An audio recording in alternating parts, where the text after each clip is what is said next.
We have just been told that Israel's foreign minister is now denying what had been reported by Dow Jones earlier, and that was that Israel had received a communication from the London officials saying that London had received terrorist threats before the bombs exploded. Israel's foreign minister now is denying that information. Yeah, right now, Mike Tobin had told us about 45 minutes ago that he had used his contacts over in Israel to find that out. Italian reports is now saying that a previously unknown group in the name of al-Qaeda is claiming credit for these attacks. The attacks that we understand have been at 7 different sites this morning. And our national security correspondent Catherine Herridge in Washington, D.C. is reporting officials within the American federal government, including the Department of Homeland Security, are monitoring this tragic event. DHS has stood up to the interagency management group and is providing whatever intelligence we think can be of assistance. However, there are no immediate plans, we reported this a few moments ago, but underscore it again, to raise the threat level here in the U.S. No immediate plans to do that. Yeah, and you're looking at the live pictures now from London. This is coming from our sister network, Sky TV. Reports from an Italian news agency that a literally unknown group is claiming responsibility in the name of al-Qaeda. But, you know, we caution you that there are crackpots that come out of the woodwork when things like this happen, and you'll get probably 20 or more groups that will claim responsibility. It could take a while before they find out who actually was behind this. The same thing happened in Madrid, where you had a number of organizations claiming responsibility for the attacks, and it wasn't until much later that they determined that it was al-Qaeda. And it was the wrong one that was initially blamed, and it cost somebody an election. It did. Tadek Markowski is our producer on the scene in Russell Square, where we're a double-decker bus, and this is the only one that we can confirm, thankfully, that was blown apart. Now, Tadek, you cannot get close. Can you give us a feeling within the city in terms of, number one, on 9/11, you could not get out with a cell phone. You couldn't even get out with a payphone. Are you able to do anything in terms of communication? Initially, Brian, no. It seems to have gotten better just recently. The networks were jammed. Even landlines seemed to be difficult at a point. But coming into this scene, you know, I'm using one of the few modes of transport that's actually effective in central London now, and that's a bicycle. People streaming out of, if you understand London, the congestion zone area, which is basically the core of London, where the business is done. People coming out of there, I saw people coming out, their heads down, they're crying. They were saying things like, I knew this would happen one day, which is amazing. But as you were saying before, the British people, very stoic, very resolved. I've seen people coming up to the offices here who are sort of courting me off the area, bringing teas and giving sort of words of support to the officers and saying we understand what's going on and we appreciate what you're doing. Tadek, what is the feeling on the streets? Is it panic? Is it fear? Is it calm? Is it a belief that the worst is over? I think it's calm. I think that's the best way to describe it. You've got to remember that London is no stranger to terrorism. The IRA have made this capital city a target for quite some years in the past, so it's not a stranger to acts of terrorism. Certainly there's a lot of confusion amongst many of the tourists here. I mean, this is an area where there are a lot of key tourist attractions, and I see in the streets people looking at their maps. They're asking other Londoners on the street, where can they go, what can they do, how can they get here. They seem to be a little lost at the moment, because once the major transport, the buses and the tubes, which have now come to a halt, have stopped, then it's pretty hard to navigate your way around. So there seems to be a sense of we don't know what to do amongst the tourists, but Londoners themselves are sort of getting on with things. Right. We want to bring up this information. Sky, our sister network in London, says that Scotland Yard, their beat reporter, Martin Brunt, the Sky reporter, is saying that sources have told him there are indications that the explosion that you see the remnants of, the right-hand side, that red top is the roof of a bus. The top half of the bus was blown off. As you can see, the bus is up in the right-hand corner. There are reports, according to Sky, that a suicide bomber was on board that bus. We have not gotten confirmation of that. That is according to a Sky reporter. If you can explain to us, we know that London was on high alert because of the concert and the G8 summit. Were there any bomb-sniffing dogs that you've noticed? Is there any extra security presence that you've seen in the bus terminals, the bus stations, the subways, the tubes, anything like that? Tadek, are you still there? Yeah, we might have lost Tadek, but one person we do have is Catherine Herridge. Edie and Judge, as you know, spent a lot of time over in London, knows the city like the back of her hand. And as we try to learn the city and the subway maps and the locations, as you see this, Catherine, and you know about the traffic in this area, if I told you there's an explosion at roughly 8:50 in the morning in the middle of a work week, what are your thoughts? Well, the immediate thing that's going to happen is that you're dealing with very, very narrow roadways, and there's going to be massive congestion. I don't know if you can throw up the graphic of the subway system and where the explosions took place, because immediately this morning something caught my eye. Many of the stations that you see on that map are not only major subway stations, they're major subway stations because they interconnect with the commuter lines coming in from the northwest part of the city. There we can see it. King's Cross is probably one of the busiest stations that combines the commuter networks and also the subway networks. You see Edgware Road on the left of your screen. That's just one station over from Marylebone. You see the red marking underneath that. That indicates that it's also a railway station. Old Street, Russell Square, Aldgate, all of these are major transportation hubs. And when you're talking to security people about who may have been responsible for this attack, one of the things that they're looking at is in effect. Go ahead, Catherine. Oh, I'm sorry. I thought you were. Sorry, well, we have questions for you, but go ahead. Yeah, hold on one second. Catherine, we were told that our mics were dead. So what I was saying is we need to update that map. Sure. People here that are watching Fox News Channel can see Edgware Square, King's Cross, Old Street, Aldgate, Russell Square. Go down that blue line from Russell Square down, and right smack dab in the middle there, you'll see Leicester Square. That is where the 6th confirmed explosion occurred. Oh, no. We just haven't updated our map, and I wanted our viewers to know that. Now, Catherine, we were originally told this was a residential area, but later we learned that it's near the financial district and that it's a commercial area. What is the neighborhood like? Which are you talking about, Leicester Square? Well, I'm talking about the entire area, starting at Edgewater and going to Aldgate, starting at the top and going to the bottom.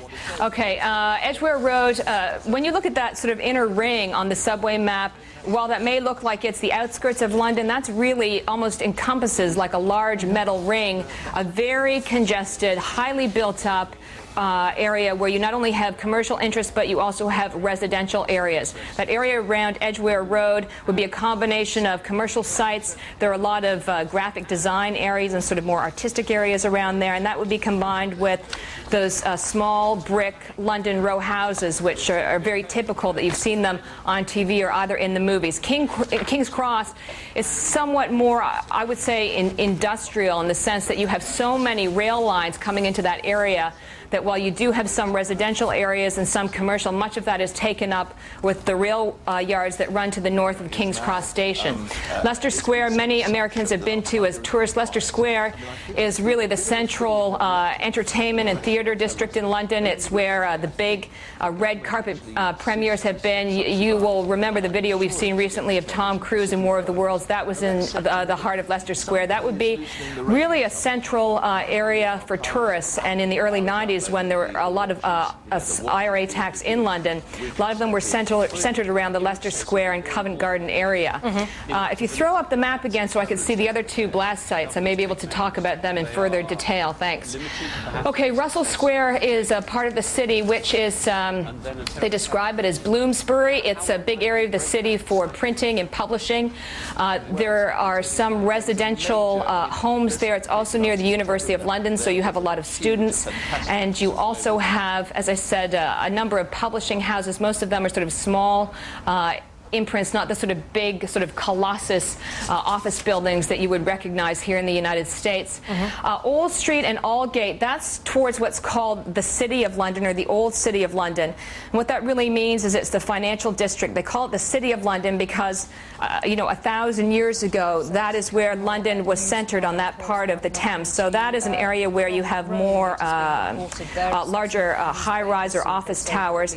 That would be sort of the highest concentration of workers in the larger city of London. We're looking at our screen right now. The Nasdaq futures down, the Dow futures down. I know that the DAX, the CAC, and the FTSE are all taking huge hits this morning. What it looks like, though, is that from what you described, we can't really suggest that this was an attack on, financial districts such as we had here in New York. It looks like they it was random selection.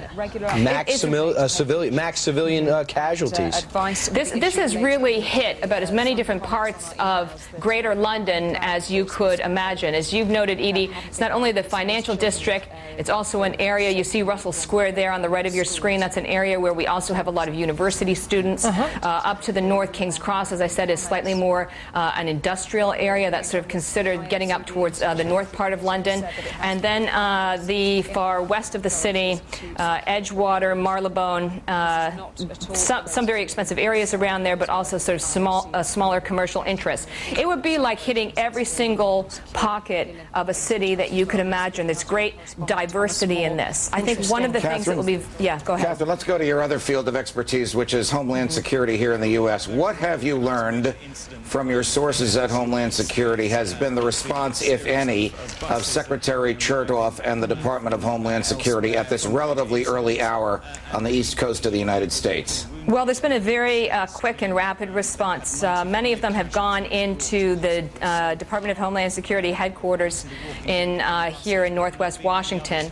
And what they've done, and this is very important, they've stood up something called the Interagency Incident Management Group. It's also known as the IIMG. This is a group that brings together all the central players in the federal agencies in this country, and they're brought together to obviously collect information, to assess any threat information, and to also provide advice to Secretary Chertoff, who's been notified and is now at the DHS headquarters in Northwest Washington. I want to explain why setting up this IIMG, this Interagency Incident Management Group, is so significant. They set it up from time to time when there are big events in this country, like national special security events, the conventions, for example, because they need to have all the big players together to make decisions if there was an emergency. But the last time I recall that they set it up because there was an unexpected incident was during the Christmas period of 2000. Of course, because a lot of this going on underground. You have talked about some of the sites. Let's look at a map of where these attacks occurred. These at least 6 attacks, including King's Cross, Edgware Road, Liverpool Street, Leicester Square, Aldgate, and Russell Square. We've also been showing you some of the video of the bus where the roof has been completely torn off. Now, here in the United States, we've had a reaction in the metro system in Washington, D.C. They've ramped up security. They announced that they would do this. That includes using bomb-sniffing dogs, as well as more of a visibility of the officers down there, including some with machine guns. And the New York City subways, I came in this morning on a train myself. There was nothing notable as far as a difference, but we can expect that Ray Kelly will hold a, and they are taking appropriate measures in reaction to what's going on in London. Now, back to London as far as what happened there. Let's listen to one of the people who actually was there and suffered some injury as well. All right, thank you very much. Just screaming. I thought it was on fire. You could just see light outside the carriage, but yeah, there was. It felt like orange light. It felt like it was on fire, and you could hear and it was just stank of burning. Now, the financial markets have reacted negatively both in London and markedly here in the United States also, with the futures trading down. Of course, the market won't open for another hour and a half or so. The U.S. Homeland Security says no intelligence indicating attacks like these in London are planned here, and there is no plan to raise the terror alert level here in the United States either. Edie, Judge Brian. Yeah. Thank you. And some of the real drama, and there's drama everywhere throughout the city of London, but has to be taking place over at King's Cross, where, according to the last report we got from there, is where a rescue operation is underway. We imagine to free the people that could very well be trapped over there. And they are trapped. And the thing is, what's unusual there is they're trapped in the tunnel. Apparently, the explosion there occurred not specifically at the station, where you would be exiting or entering a subway car. It occurred in the tunnel, and that's why they're saying that is this massive evacuation rescue operation going underway there. Let's go to Eric Margulies, who's been with us for a few hours, a terror expert in London. Eric, what do you make of the reports out of Milan, Italy, that some subgroup of al-Qaeda has already claimed credit, if you can call it credit, responsibility for this? Well, we get these from time to time. We never know if they're accurate or not. But as I pointed out earlier, the Milan train bombing was not done by al-Qaeda proper, but was done by a like-minded terrorist group from North Africa called Salafist Groups for Prayer and Combat. So it is possible that a terrorist group based in Europe actually did stage this attack rather than Al-Qaeda. But to me, it has, as I said, all the hallmarks of an Al-Qaeda attack: the coordination, the wide scope of it, and the maximum psychological effect. I think what's interesting is that this attack probably required a 15-man team as a minimum, and the British MI5 counterintelligence has been scouring the country for such people for a long time. I believe suicide bombers were probably involved in the bus bombing and in the subway bombings. The finger-pointing continues, Eric. I want to know what you make of it. The AP reporting about an hour ago from Jerusalem that British police told the Israeli embassy in London minutes before Thursday's explosion that they had received warnings of possible terror attacks in the city. Finance Minister Benjamin Netanyahu had planned to attend an economic conference in a hotel over the subway stop where one of the blasts occurred, and the warning prompted him to stay in his hotel room in London instead, government officials said. A few minutes later in Jerusalem, the same AP reports Israel was not warned about possible terror attacks in London before a series of blasts ripped through the city. A foreign ministry official, speaking on condition of anonymity, said earlier that British police warned the Israeli embassy in London of possible attacks minutes before the explosion. What happened? Well, this doesn't make sense to me. I would think that the British police did not alert the London Underground Authority of the attack. Otherwise, they would have stopped the trains and stopped the buses, too. Unless there's some automatic warning system that goes off. Well, I know there is one, in fact, in the event of a terrorist attack, but it doesn't quite add up. And remember, there were reports before 9/11, after 9/11, that Israel was also had advanced knowledge of the 9/11 attacks, particularly through a messaging company. So I just don't know about this, but what I do know is that Britain is paralyzed by these attacks. It's not just London. The whole train system now has been disrupted. The police are deeply worried that there may be other bombs. It's a hallmark of Al-Qaeda, too, to place one bomb and then to place more bombs to go off at a later time to attack the rescuers. Eric, when you talk about security precautions put in London in particular, a lot of people emailing us from London that they are well known that there are security cameras everywhere. Number one, is that what you think? And number two, how long will it take to get on top of a situation like that? Well, there's been massive security here. And remember, the British, one of the reasons the British sold the Olympics was they assured that they could hold it with total security. And the next day, these bombs go off in London. Everybody has been on maximum alert. They've had the extra overtime in the police and the security forces here. And obviously, they can't stop another attack, even because they were looking for this one, and they weren't able to do it.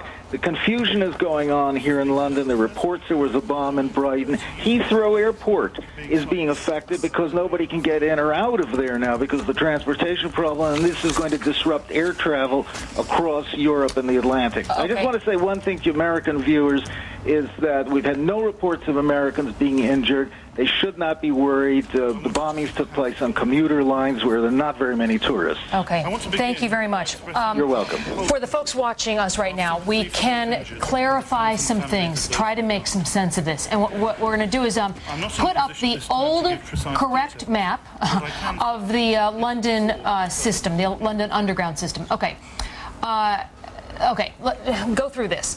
If you can look at Liverpool Street, Liverpool Old Street, right there. Running between those two on the right-hand side, there is a Metropolitan line.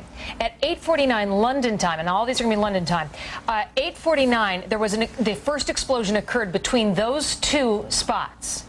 At 9:22, King's Cross and Edgware, if you're going to the left, King's Cross and Edgware, far on the left, were evacuated. Okay? We're going to the Home Secretary speaking right now. We'll explain to you where the explosions have occurred after this. Charles, for some time, but certainly closed today.